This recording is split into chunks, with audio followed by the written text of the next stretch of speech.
You can be talented, trusted, promoted, and still feel like a fraud waiting to be exposed. That's imposter syndrome. It doesn't show up because you're unqualified. It shows up because the environment around you is faster, louder, and more competitive than ever.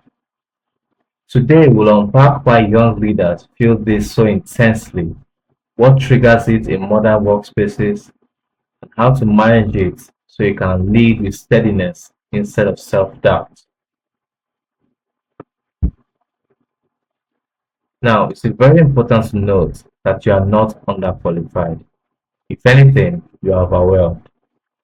Imposter syndrome hits high performers the hardest. The more you grow, the more you can feel like a fraud. Doubt is not proof that you are incapable. It's proof that you care. It's proof that you have gotten that you are good at what you do and you care about what you do. You care about the performance. It is in those moments that doubt creeps in and makes you feel like you don't belong where you have actually gotten to. So, what does imposter syndrome look like? It really looks like fear, which is the funniest aspect of it. It's not fear, not in the actual sense of it. It looks like performance. It's over preparing for everything. It's downplaying your wins. It's avoiding opportunities you are ready for. And it's the constant they'll find out I'm not good enough. Imposter syndrome um, makes you feel as if, oh, there's something you're not doing. There's something somewhere that you're either not doing or you're not ready for an opportunity. It keeps you locked in a cage and shields your eyes, blocks your eyes from seeing how far you have come and how much you have done. Imposter syndrome thrives in spaces where you are either the youngest in the room, you moved up faster than others, you lead people who are older or more experienced than you, or maybe you work in a comparison heavy digital culture. Maybe the environment or the space you work in is always very heavy on comparing people to other people. Yet feedback can also be scarce in those environments, but the pressure is high.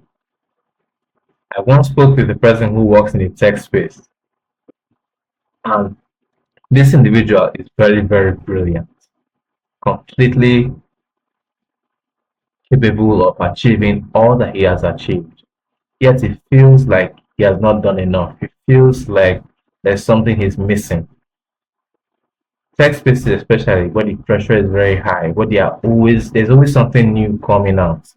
It can be easy to feel like you are underqualified or you are maybe not even prepared for where you are. And you constantly feel like somebody's going to find out that you're not good enough. Meanwhile, you absolutely are. So why is imposter syndrome common among young leaders? Age doesn't validate leadership. Competence does. In today's society especially, it can be easy to dismiss a young person who is a leader because society paints the picture of leaders being older gentlemen or older women, and it sometimes feels as if, oh, there's something you're missing in the gray hairs in your head. When you lead people who are older than you, or maybe you're a first gen success, first in your family, but there's no representation in your specific field, or maybe you got a rapid promotion or just studying career growth. In those moments, it can feel as if maybe you didn't deserve to be where you are. But the truth is, you were competent enough to get to where you are. You earned your place there. But because society has a picture of what your specific position should look like, you start feeling that maybe there's something wrong with you. Now, here's the hidden cost. Imposter syndrome doesn't just hurt your mind, it gives chronic anxiety and makes you feel as if you always have to seek perfection, which is not a good idea. It makes you feel like you don't deserve to grow, and so you turn down the opportunities that will help you improve. It helps forces you to think that, oh, I don't deserve this particular opportunity, and so you turn it down. And it now makes you overwork to feel like you want to deserve your seat, as if there's something you have not done, as if you have so much pressure on you, as if you didn't deserve to be where you are today.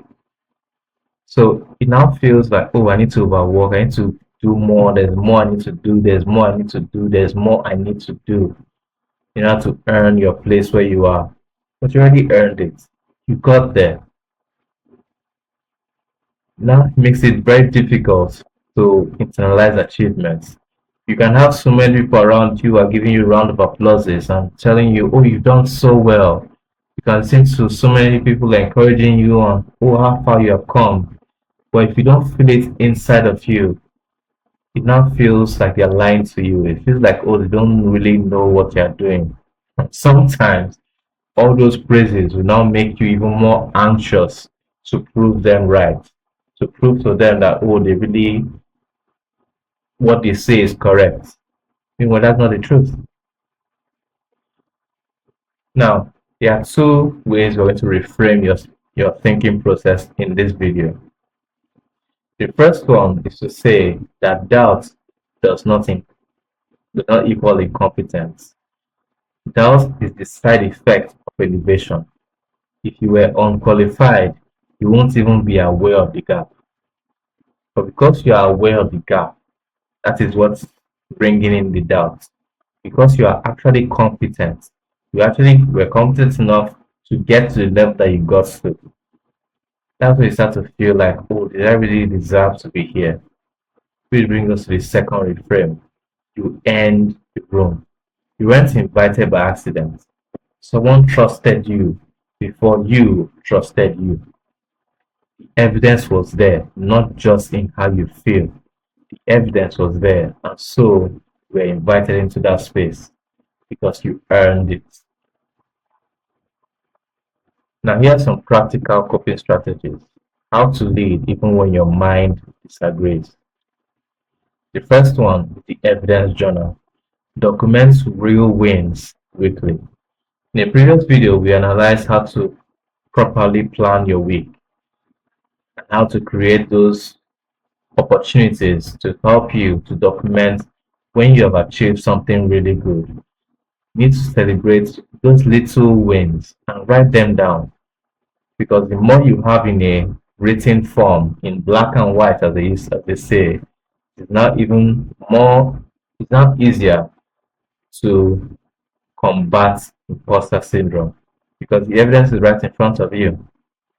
Now, second point is to say yes before you feel ready. Don't let doubts keep you down from saying yes to opportunities. Say yes, give it a go, try it out and see. Third is to get a mentor. Don't think you're going to do everything on your own, or you know all by yourself, or you don't need any help. It's always important to work with someone who has gone ahead of you and who knows perhaps more information about where you currently are. The next one is to use a learning posture instead of a proving posture. Don't strive to prove to people that you earned your place. Instead, learn how to grow, learn how to develop who you are individually and increase your own productivity, not to prove to other people, but rather to improve who you are. The next is to detach your identity from your output. You are not your work. You are you. You need to separate who you are from what you do and understand that who you are is a completely different person from your productivity itself. Now, here's a self-talk upgrade. I want to switch from a fear language to a growth language. Don't say I don't belong. You can say I'm still becoming. Don't say I'm not ready. Say I'm ready to learn here. And don't say they'll see I'm new or they'll see me as inadequate. Instead, you can say everyone started somewhere. Every leader was new once. Everybody had a day one, no matter where they currently are. The fact of the story is this: imposter syndrome doesn't disqualify you, hiding does. Confidence is built by action, not by waiting to feel ready. Imposter syndrome is not a stop sign, it's a sign you're in a stretch zone. The goal isn't to the goal is not to eliminate the feeling, it's to stop obeying it. The goal is to stop obeying imposter syndrome. So let me know in the comments below what part of imposter syndrome hits you the most. And if you want structured tools to build confidence and leadership clarity, my personal growth plan is linked in the bio. And let me know in the comments below what new roles or new rooms imposter syndrome is keeping you from achieving. And if you found this video helpful, subscribe for more, and I'll see you all in the next video. Okay, let's go.